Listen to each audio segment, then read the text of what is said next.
Fourthly, did you know that faith was so complicated? The fourth dimension is the practical dimension. Because when you really believe, then you do something about it. Just as repentance is something that you do, faith is something that you do. It is not just accepting the truth of the gospel. It's acting on the truth of the gospel. It's doing something about it. If you really believe in Jesus, then life becomes different. You do things differently. Now here I want to mention a big controversy that has arisen between Paul and James. They seem to contradict each other. Paul says we are justified by faith, not by works. Whereas James says you can see that we are not justified by faith only, but also by works. And at first sight that seems a direct contradiction. James actually goes on to say that if your faith doesn't have works, then it won't save. It's useless, helpless. What's the answer to this apparent dilemma? The answer is they're both using works in a different sense, and they don't conflict at all. When Paul talks about works, he thinks about good deeds, and we are certainly not saved by good deeds. So that kind of works is out. But when James talks about works, he's talking about actions of faith. And that's a very different thing. An action of faith is to show someone you believe in them, that you trust them. And James gives us two amazing examples, one of a bad woman and the other of a good man, both of whom did something about what they believed. Let's just look at what they did. Let's take Rahab first. She was a prostitute. She lived in a brothel in Jericho, a house right on the wall. And when she saw the Jews camped on the other side of the Jordan, ready to come in and take Jericho, she'd heard how they got out of Egypt and how God had divided the water of the Red Sea so that they could walk across dry. And she believed that God would part the Jordan as well so they could cross on dry land and invade the promised land. She really believed that. So that when two spies came in from the Israelites to spy out the land of Jericho, she hid them from the authorities. And she got them to leave the city by another way. And so they literally owed their lives to her. She was acting on her belief that God was with them. And therefore, her faith was practical. And she became one of the ancestors of Jesus. She's in his family tree in Matthew 1. Fancy finding a prostitute there. But she's there because she believed. She acted on her faith. Similarly, Abraham was a much better man than she was, as humans judge. But Abraham was told by God, I want you to take your only son and sacrifice him to me in the place where I show you. And father and son set off together to make this sacrifice. But the son was puzzled. He said, you've got wood for the fire, you've got a knife to kill the victim, but you haven't got a victim. And that's when Abraham had to break the news to Isaac. That's because you're the victim.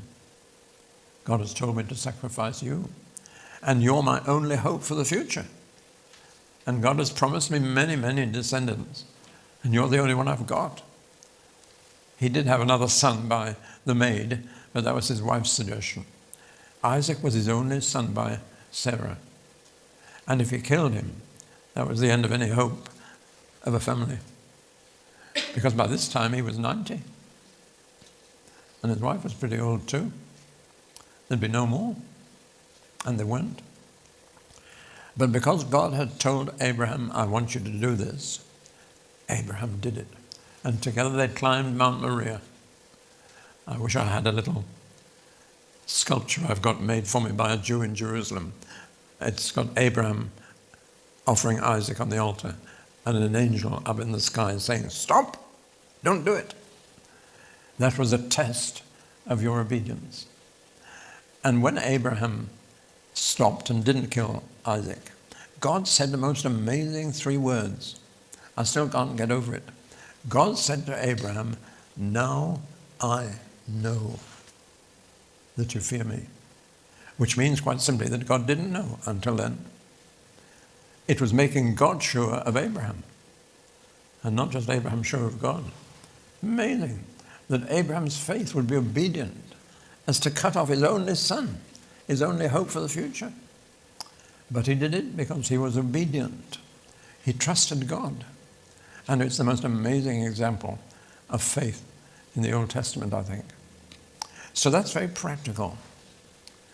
Justification is by faith alone, but faith is never alone. If you really believe in someone, you will show it in action. And that's really how James ought to be translated. Faith without action is dead. It cannot save. If faith never does anything to show that you trust the Lord, it's not saving faith.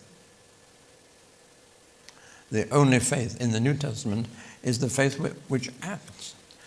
The letter to the Hebrews has a wonderful chapter in it, chapter 11, of all the Old Testament heroes of faith. And it says this: Abel offered a sacrifice pleasing to God. Enoch went for a long walk with God, and such a long walk that God said, "You'd better come and spend the night with me. You can't get home now."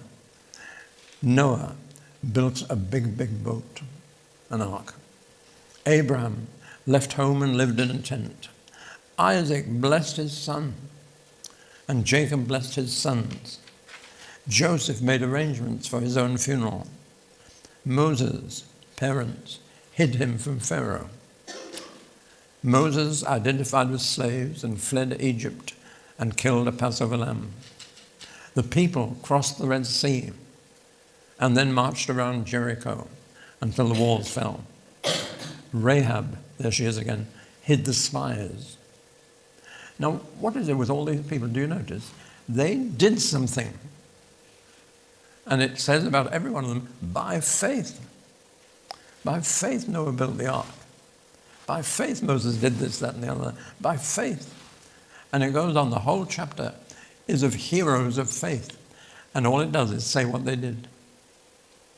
And everything they did showed God that they believed in him, that they trusted him, that they obeyed him.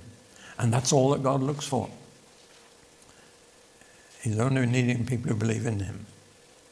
Halfway through that chapter, there's a most amazing verse, and it says this: all these were still living by faith when they died. None of them lived to see what God had promised. They all died still believing in what they couldn't see. Isn't that amazing? If you want to know why God regarded them as heroes, that's the reason. Their whole life, they believed in something that they never lived to see. That's faith. And of course, in a very real sense, all of us believe in heaven, but we shan't see it before we die. You've got to believe in heaven until the last minute you breathe. And then you're in this line of heroes. So much then for the great heroes of faith. Now, on the whole, you and I don't need faith to live. We live in such a comfortable, well-provided society. We've got doctors, dentists, supermarkets. We don't need faith to live. That's tragic, really.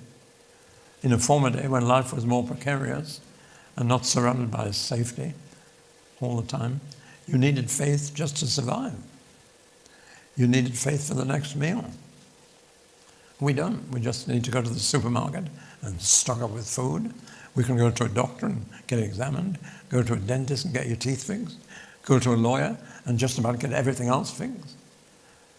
That's one reason why our faith is weak and small. We don't need it.